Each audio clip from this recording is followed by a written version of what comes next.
She's such a freak.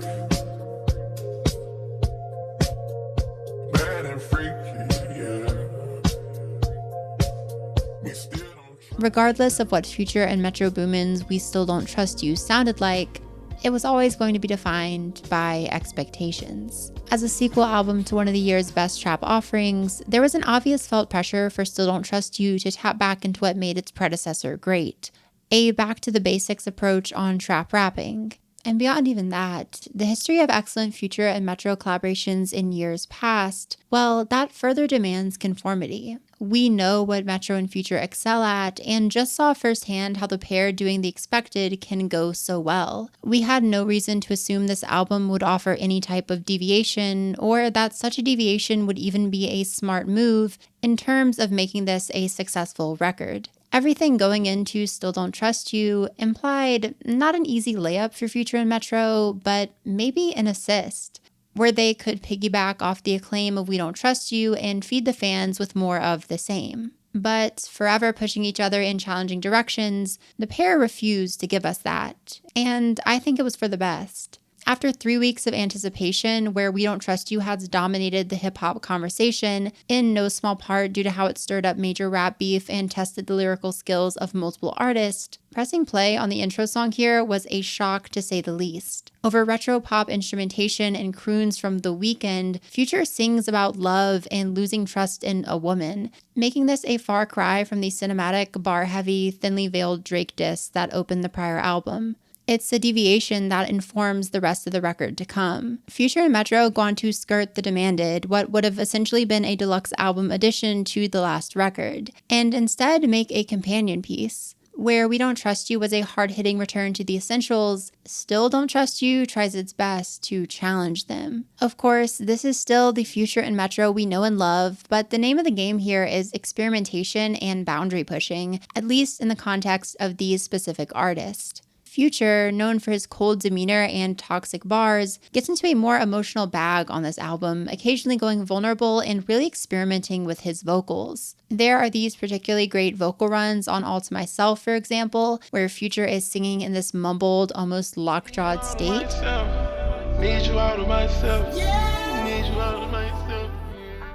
And while it definitely feels like a natural continuation of something like Tony Montana,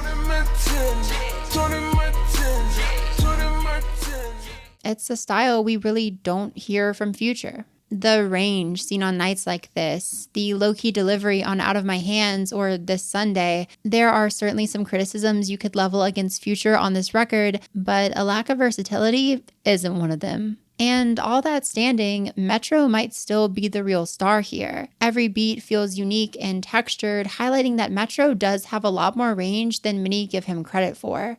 The aforementioned opener with its danceable synths and drum patterns pulled straight from an 80s club classic. Jealous with its rage-influenced energy, the psychedelic bliss of Mile High Memories, or the larger-than-life futurism of Always Be My Fault. These are some of my favorite Metro beats in years. I'd argue his work here even tops what we saw on his solo release from 2021, a clear highlight of Metro's production talents. As with Future, there are certainly moments you could question Metro over here. The overproduced Right For You certainly comes to mind. But even then, I don't see failures in so much as I see maybe flawed experiments.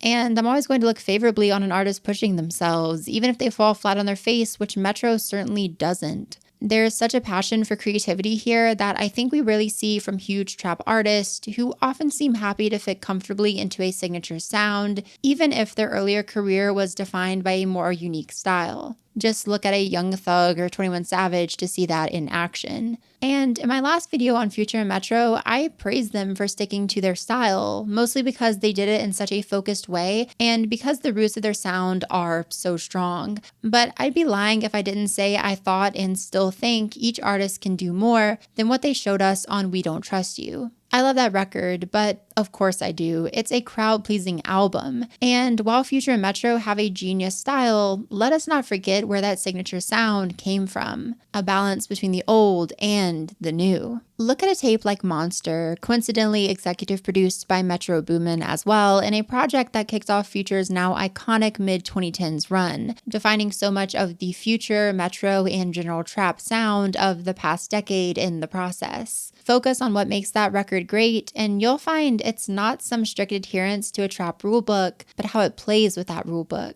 Amidst traditional bangers, we find raw emotions, wild instrumentals, lyrical depth, and conflicted vulnerability, all of it adding up to create some of the greatest trap songs ever put to tape. In the case of Coding Crazy, perhaps the greatest. What put Metro and Future above the rest and what's keeping them there today isn't a simple approach to trap, but a duality in their creative process. The ability to find a healthy balance between the expected and the boundary pushing. To me, that's what this entire rollout has been about. If We Don't Trust You was one side of the coin, then this album is the other, each record coming together to make a more complete experience, not unlike what Future did with a double release of Future and Hendrix 7 years ago. But I think We Still Don't Trust You, beyond the 2-album framework, does a really good job on its own of showing the two sides of our trap coin. Better than the prior record did or even could, as an album structured around doing one thing, making trap bangers, very well. Across countless songs here, we do a kind of one step forward and two back thing with the experimentation in a way that works to the benefit of the record and keeps it from ever dipping too far in one direction. I think that's apparent on any song you want to pick off the album. Love Bad Bitches is just as nocturnal and over the top as a Low Life or Crushed Up, but with the melodic runs and structure of a true pop hit. One Big Family is the same old toxic Future lyrically, but with an instrumental pulled out of a sci-fi movie. Yet, if I had to pick one track to best embody the unique type of balancing act being done here, it would have to be the closer, Red Leather. What I would call maybe the objectively best Future song this decade. Red Leather delivers all the staples of a Future and Metro collaboration. There's some great trap production here, infectious drum patterns overlaying a simple, effective melody, and Future is doing the type of luxurious bragging he's so famous for in abundance. A few remain nameless, deserve my dedication. I just want my movement like Larry Davis. It's firmly rooted in tradition and works incredibly well for that reason, but the song only becomes genius when considering how it deviates, if only slightly, from the fundamentals. Future here is bragging and being his normal self, but it's counteracted by some slight introspection. Future basically playing this character when we've seen him embody on songs in the past, who is locked into an unhealthy and artificial trap lifestyle, aware of it, but unable to truly do anything about it, or so he feels. Future's verse here has some great moments that center real struggle for him, either in his love life or perhaps in his issues with addiction. But he seems content to let those struggles persist, so long as he can keep engaging in the exaggerated lifestyle he's grown accustomed to. I gotta be on a pill to tell you how I'm feeling. I tiptoe, now I dance with the devil. I take the whole On a track that shows so well his balance between doing the expected and pushing his style, Future gives us a performance that shows his two sides at war with themselves, one firmly rooted in the toxic trap world, and the other incredibly aware of that world and its downsides, desperately wishing to break free. Future's performance is greatly benefited by Metro's ability to subtly echo this perspective in the beat, as he delivers a classic trap instrumental, but with a decidedly introspective and quiet edge to it. It feels like the musical embodiment of Future's perspective on the track, with, again, a foot in two separate worlds. On every level, the track blends styles to serve an overall message, one that quietly criticizes what it means to be a trap star, while also exploring the pull of that lifestyle, which keeps Future and Metro forever coming back to it. I mean, what is the title of this song if not an embodiment of that conflict? The red of Red Leather representing all the sin and darkness of wealth, and the leather representing the luxury we love to blindly follow, regardless of its pitfalls. Overreaching? Probably, but what else do you come here for?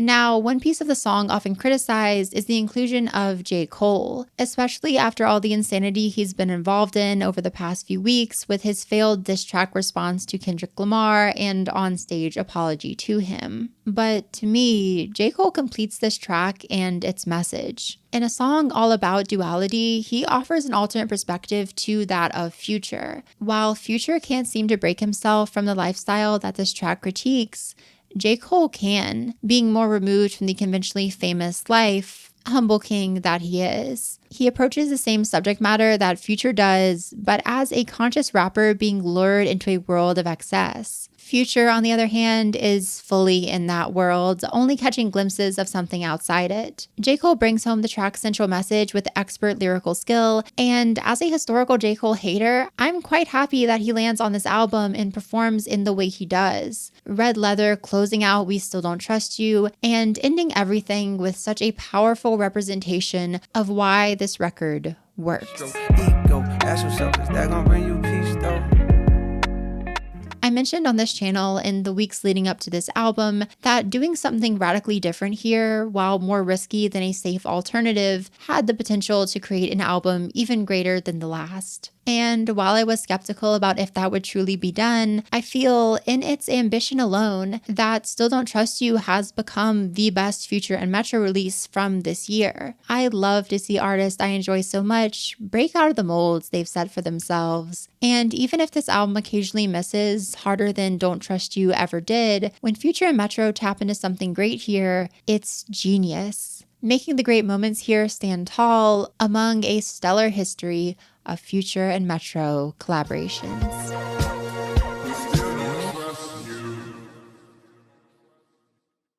But would this really be a video about We Still Don't Trust You if I didn't add on a segment to the end in a completely different style? Alright, what's up guys? I am here at the end of the video basically just to announce that I am going to be doing a very different addition to this video. So I'm here today with Adrian, Alu, and we are going to be talking about the second disc of We Still Don't Trust You and just a whole bunch of other stuff in a big podcast type thing that will be coming out next Tuesday instead of the director's commentary type thing. So yeah, this video was a lot of fun to make, but I have a third part for y'all, so that's what's up. That's what I have to say. So until next time, I have been Ellie, y'all have been wonderful, and bye! Sounds corny. If we're the top three, who's who? Lock in. If we're the big three, definitive answer. Okay, wait. Who's who? J. Cole, Drake, Kendrick. No, what if J. Cole, Drake, Kendrick? Yeah. Y'all heard it here. my big three is Future, Drake, and Kendrick? So if that's the Oh, case, our big three, Future, Drake, and Kendrick? if that's Okay. the case, Okay. So who's I'm Future? still Drake, unfortunately. Who's the most nonchalant? I'm Future. He's Future. Future, Yeah, and you're Drake, and you're Kendrick. again. I'm not gonna be upset with that, me and Kendrick, we really like that. Oh. Type shit. Type shit.